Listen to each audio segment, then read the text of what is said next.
சொப்பு எதுவுமே தனித்தனியாக பிரிஞ்சு பழுப்பு மட்டும் அப்படியே தனியாக வந்துடுது. ஆமாம் கை போட அப்படின்னு பழுப்பு வந்து இந்த கெட்டிலுக்கு வந்துடுது. இந்த கெட்டிலேருந்து வேஸ்டேஜ் இது வேஸ்டேஜ் வந்துடும். இந்த கெட்டில் இருக்கிற பழுப்பு மோட்டார் மூலம் இந்த கெட்டிலுக்கு போகுது. கொதிகளை கொதிகளுக்கு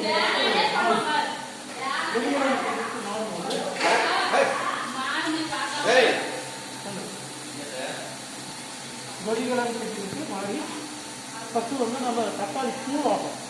இந்த தக்காளி பூ ஆகிட்டு இந்த பூவை எடுத்தால் அதுதான் பியூரின்னு சொல்லுவோம். அது முதல் நிலை. அந்த இது முடித்தா அதை மறுபடியும் இது பண்ணி அதை மறுபடியும் போயிட்டு நம்ம மறுபடியும் சாஸ் கெச்சப் அந்த பதத்துக்கு வந்துட்டு அப்புறம் ஜாம் பதத்துக்கு கொண்டு வரும். இது வந்து இந்த கெட்டிலுக்கு வந்துடுது. அது கெச்சப்பு வந்து க்யூரி ஆகி இந்த கெட்டிலுக்கு வந்து ஸ்டோரேஜ் டேங்க் வந்துடுது.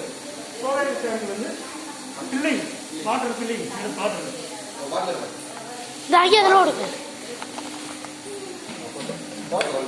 இந்த பாட்டிலில் ஃபில் பண்ணோம்.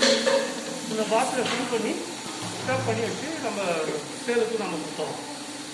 இந்த முதல் அப்படியே வந்து ஃபஸ்ட்டு பியூரி அப்படியே பியூரி அது கெச்சப்பு கெட்டியில் இருக்கிறது. இது ஜாம் இதுதான் நாம தான் இந்த பதத்துக்கு எல்லாம் தயார் பண்ணி தெரியாது. நாங்கள் வந்து இப்போ ஏன்னா மொரப்பூர் உழவு ஊட்டுச்சேர்க்கு வந்து நெல்லிக்கணி கூட்டுப்பள்ளி உழவு ஊட்டுச்சேர்ந்த நிறுவனத்து மூலமாக டைரக்டர் பழனி வந்து இவங்க செஞ்சு வச்சுருக்காங்க. அவங்க இதை தெரிஞ்சுக்கிட்டாங்க. டவுட்டுன்னு கேட்டு நம்மளை கேட்டு அதை மறுபடியும்